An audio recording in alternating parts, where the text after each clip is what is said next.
슬기로운 라디오 생활 오늘 1부는 슬기로운 자치생활 시간입니다. 우리 동네를 살기 좋은 곳으로 만들기 위해서 지역의회에서는 어떤 일들 하고 있는지 알아보는 시간인데요. 오늘은 지역경제 활성화를 위한 대안, 경기도 유망 중소기업 인증평가제도에 대한 얘기 나눠봅니다. 경기도의회 안혜영 의원과 전화 연결돼 있습니다. 의원님 안녕하십니까?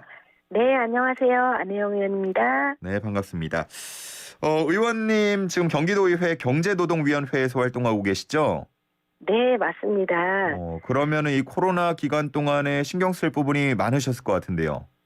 네, 사실 제가 삼선위원으로 제 10대 경기도의회 전반기에는 부의장을 역임하면서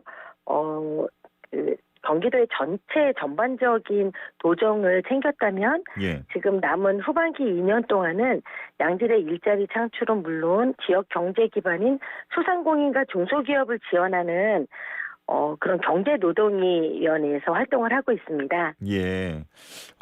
딱 코로나 기간하고 겹쳐가지고 맞습니다. 뭔가 사업 같은 것들 추진하고 진행하기가 쉽지 않으셨을 것 같아요.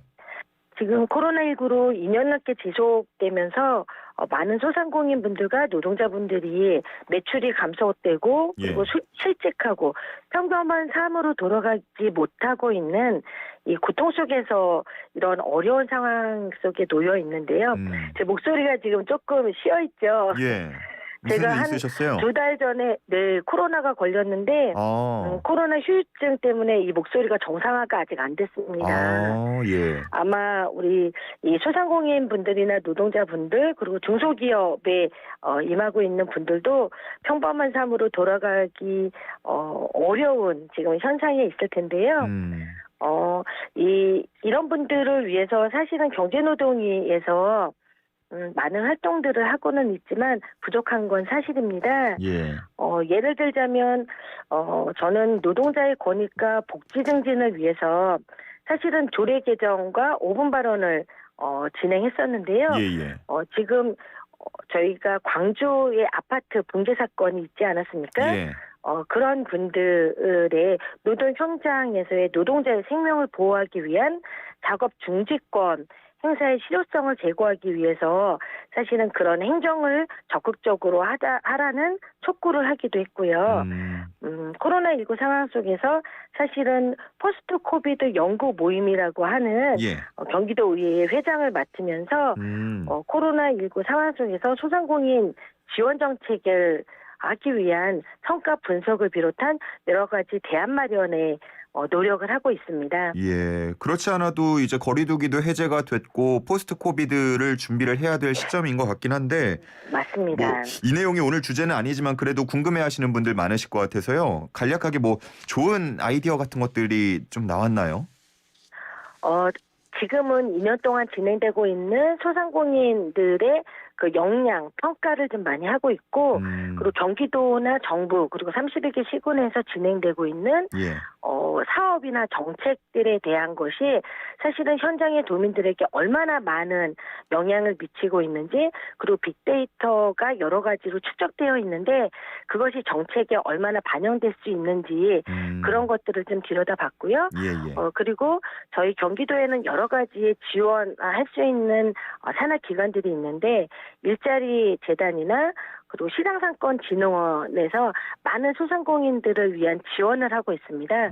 그런 것들이 실효성 있게 반영되기 위해서는 정책의 방향이 어떻게 중장기적으로 그리고 단기적으로 진행되어야 할지에 대한 그런 구체적인 용역을 진행했습니다. 예, 그러시군요. 지난주에 인수위에서 소상공인 손실보상책 발표도 했고요. 또 이제 곧 있으면 새 정부가 들어서는데 혹시 이런 정책들이라던가 기조를 보면서 새 정부에 바라는 점 앞으로 어떻게 했으면 좋겠다 이런 생각을 하신 게 있나요? 네, 사실은 이번에 이 발표된 것이 사실은 반쪽 보상이라는 비판들이 좀 많이 일고 있는데요. 소상공인 손실보상은 윤 당선인의 1호 공약이었습니다. 50조 원 피해 보상을 약속했었고요. 그런데 지난주 4월 28일 날 대통령 인수위원회에서 발표했던 소상공인 손실보상책은 사실은 온전한 보상책이라고 하기에는 논란이 좀 많았었죠. 예. 그래서 사실은 이 명확하게 좀 파악을 해야 하는데 2020년도에 소상공인 실태조사를 보면 소상공인의 총 부채액이 294조 4천억 원 정도가 되고요. 네. 이것은 2019년도에 비해서 19.3% 정도가 증가했다고 봅니다. 사업체당 영업이익이 40% 정도가 감소했는데 네. 이것이 코로나 이전과 이후에 그런 상황을 면밀하게 파악하고 나서 이런 손실 보상책에 대한 대안이 마련되어야 한다고 보고 있는데 이번에는 과학적인 추계로 이런 것들을 보상하겠다고 발표는 했지만 예. 어떤 근거의 과학적인 추계라고 하는 것들이 함께 논의되지 않아서 애매한 표현으로 예. 사실 이런 규정에 도민들이 더 혼란스러울 수 있다고 저희들은 보고 있고요. 예.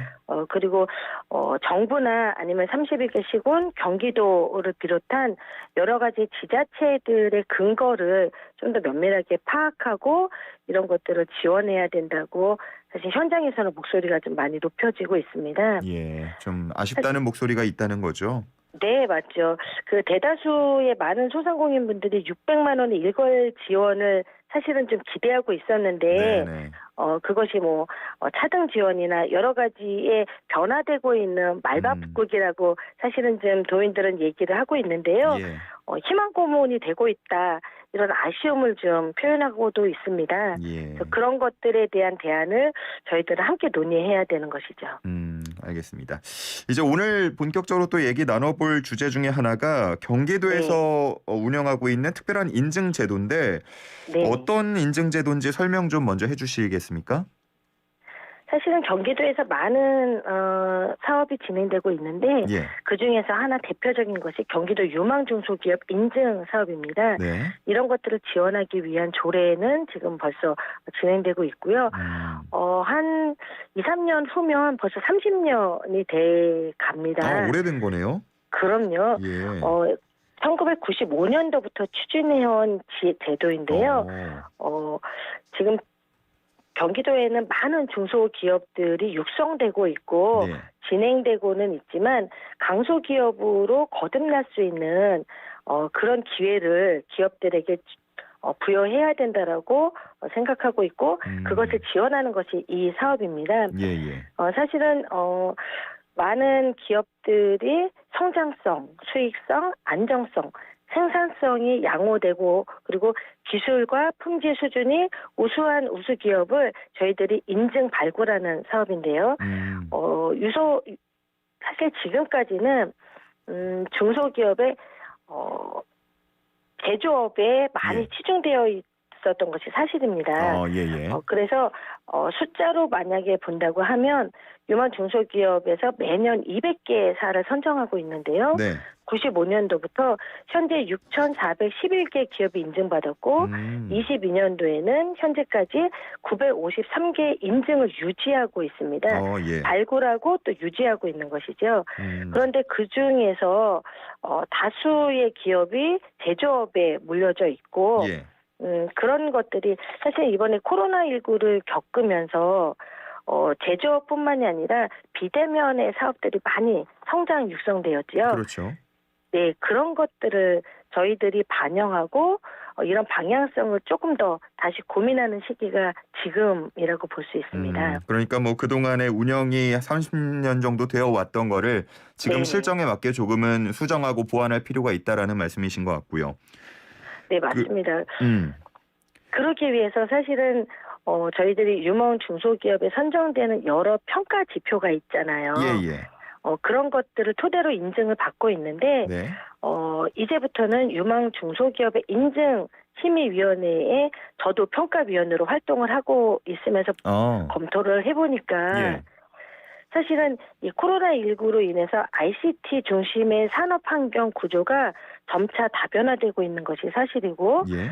그럼에도 불구하고 그 평가 항목이 거의 30년 동안 그대로 유지되고 있거든요. 네. 그래서 이런 것들의 변화를 반영하지 못하고 있어서 최근 3년간의 인증기업 업종을 저희들이 검토하면서 보니까 제조업은 감소하고 있고 반면에 제조업 외에 지식 서비스 업종 인증이 점차 증가되고 있습니다. 그렇죠. 그렇겠죠. 네네.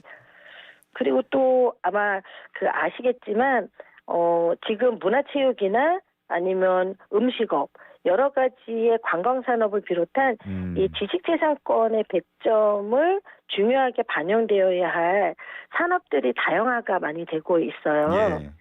그리고 저희 경기도에는 다른 지자체와는 조금 다르게 31개 시군으로 이루어져 있고 그렇죠. 거기에 도농 복합도시 그리고 농촌도시, 도심이 함께 어우러져 있어서 대한민국 축소판이라고 저희들이 불려지고 있거든요. 예.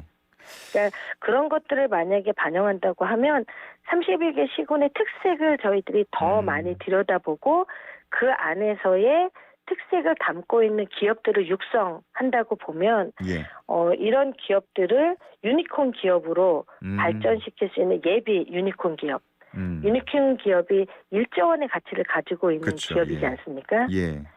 문재인 정부의 그런 유니콘 기업이 많이 선정되었고 세계화하고 있습니다.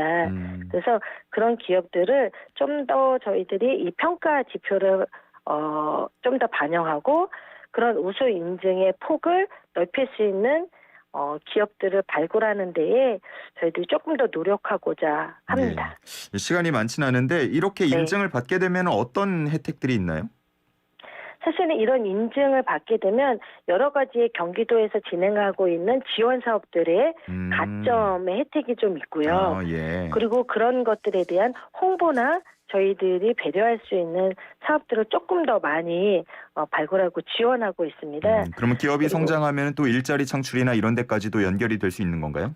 그럼요. 효과가 많이 있고요. 예. 일자리 창출의 기업에 사실은 저희들이 빅데이터로 보면 기업당 3.4명 그리고 총 3,118명의 신규 고용이 나타났고 도내 유망 중소기업에서는 지역경제 활성화 일자리 창출을 앞당겼다라는 평가를 받고 있습니다. 예.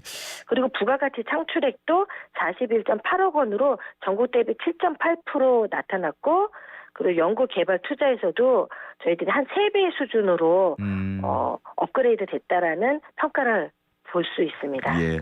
잘 지금 실정에 맞게 현대 사회에 맞게 잘 좀 다듬어 주시기를 부탁을 드리겠습니다. 네네. 네, 오늘은 여기까지 듣도록 하겠습니다. 감사합니다. 네, 감사합니다. 네, 지금까지 경기도의회 안혜영 의원이었습니다.